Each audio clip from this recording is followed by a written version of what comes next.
You have never been taught how to feel your heart race around someone you like. Nobody sat you down with a diagram and said, okay, when this person walks into the room, your brain is going to stop functioning correctly. It just happened.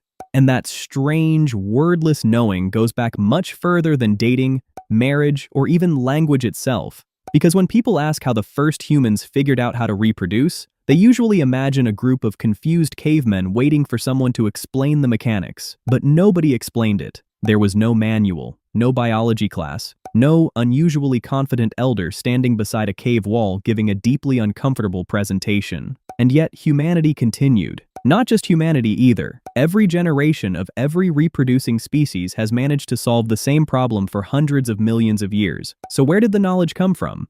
The answer is simple. It was never knowledge in the first place. It was programming.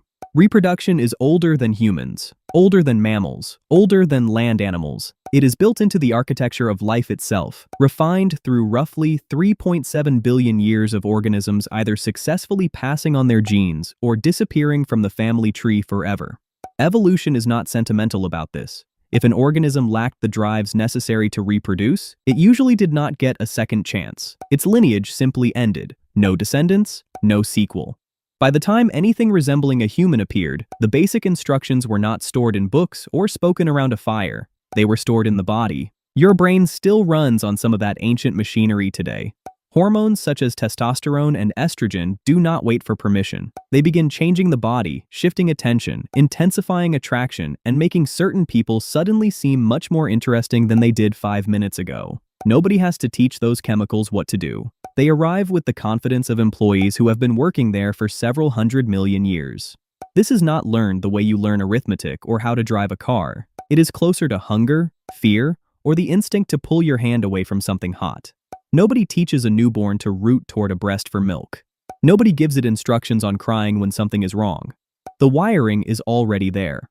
Biologists call this instinctive behavior, an action an organism can perform without first being formally taught, because the tendency to perform it was shaped by natural selection over countless generations. In plain English, the ancestors who felt the pull reproduced. The ones who did not are not your ancestors.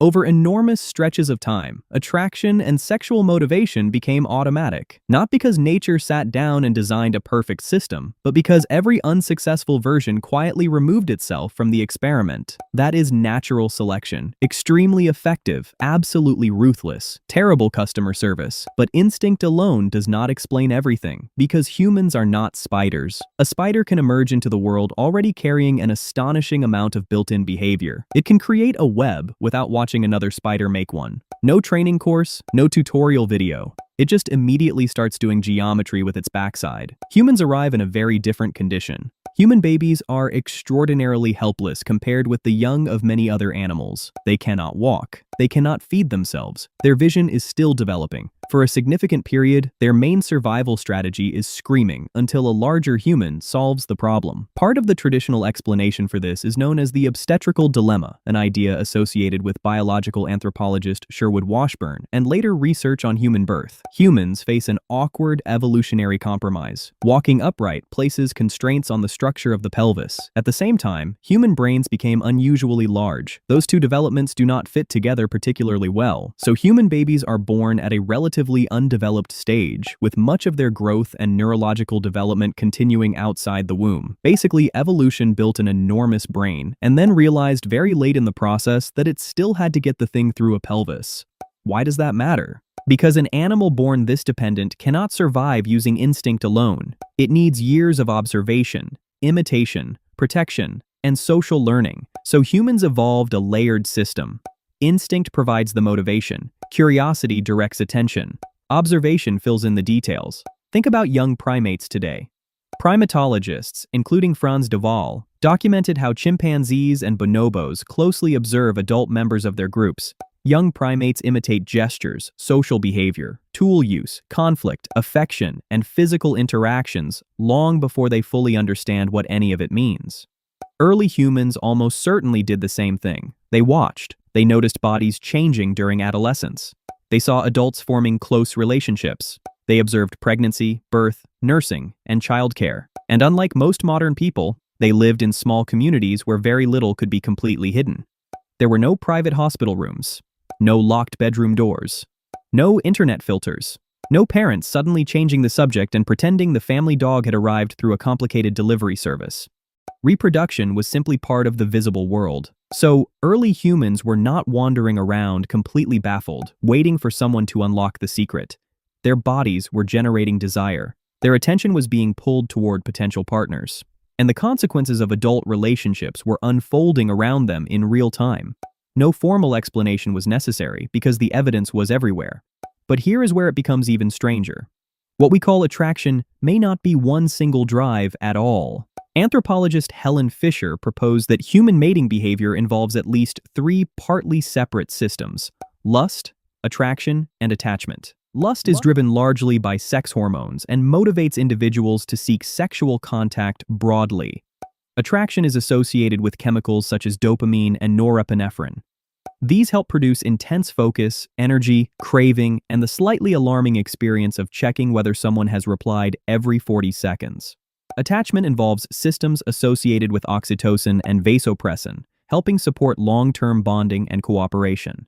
These systems appear to serve different evolutionary purposes. Lust encourages mating. Attraction helps focus effort on a particular partner rather than pursuing everyone within walking distance. Attachment helps keep adults cooperating long enough to raise a human child, which is important because a human infant left alone has roughly the survival skills of an expensive loaf of bread. Notice what that means. You did not inherit one simple reproductive instinct. You inherited a stack of interconnected systems, assembled at different points in evolutionary history to solve different problems. One creates desire, another creates obsession, another makes separation painful, and none of them requires you to understand what they are doing. Feeling is the instruction. There is also parental investment, a concept formally developed by evolutionary biologist Robert Trivers in 1972. The basic idea is that when one sex invests more time, energy, and biological resources into producing and raising offspring, that sex tends to become more selective about partners. Meanwhile, the other sex often faces greater competition for access to mates. In humans, pregnancy, birth, and nursing historically created enormous biological costs. That shaped patterns of mate choice, competition, jealousy, courtship, and bonding long before humans had words for any of them. Culture later added poetry, marriage ceremonies, dating apps, and the sentence, "we need to talk." But the underlying reproductive calculations were already running. So picture an early human community around 200,000 years ago, somewhere in Africa. There are no schools, no written language, no scientific understanding of sperm, eggs, hormones, or pregnancy. Nobody knows what DNA is. Nobody knows why children resemble their parents. And nobody has the slightest idea that future humans will spend billions of dollars developing apps to help accomplish something their ancestors managed beside a campfire. Yet every essential system is already operating. Bodies change with age. Visible and chemical signals indicate maturity. Desire appears without being requested. People form bonds, compete for partners, become jealous, cooperate, separate, reconcile, and raise children. Pregnancy follows intimacy, even if nobody understands the biological chain connecting the two. Then, children grow up watching the entire cycle happen around them, and eventually, they repeat it. Here's the part that tends to surprise people. Formal education about reproduction is the unusual thing, not the absence of it. For most of human history, people learned through observation, participation, conversation, and lived experience. Structured lessons explaining anatomy and reproduction became more important as societies grew larger. Daily life became more private, and birth and death were increasingly moved out of homes and into specialized institutions. Modern people often require explicit explanations, partly because modern life hides the process. Privacy changed the learning environment. In a small prehistoric community, curiosity could often be answered by simply paying attention. That does not mean early humans understood conception accurately. Knowing how to perform an action is not the same as understanding its biological consequences. Humans could reproduce long before they understood the relationship between intercourse and pregnancy. In fact, some societies throughout history developed explanations involving spirits, ancestors, food, weather, or supernatural forces. The behavior worked even when the theory was wildly incorrect. You do not need to understand internal combustion to drive a car, and early humans did not need a degree in reproductive biology to continue the species. Culture eventually became deeply involved. As language and social organization grew more complex, human groups created rules surrounding mating, marriage, kinship, inheritance, fidelity, incest, pregnancy, and parenthood. Some societies encouraged certain relationships, others prohibited them. Many surrounded reproduction with ceremonies, taboos, obligations, and religious meaning. But culture did not invent the reproductive drive. It organized it. It redirected it. Sometimes it controlled it. Often it made the entire situation much more complicated than it had any reason to be. The biological foundation came first. So how did the first humans know how to reproduce? They did not know in the way you know a historical date or a fact from a textbook. They felt, they observed, they experimented, they learned from the people and animals around them. And the individuals whose instincts and behavior led successfully to children passed those tendencies into the next generation. Every ancestor who completely lacked that pull failed to become an ancestor.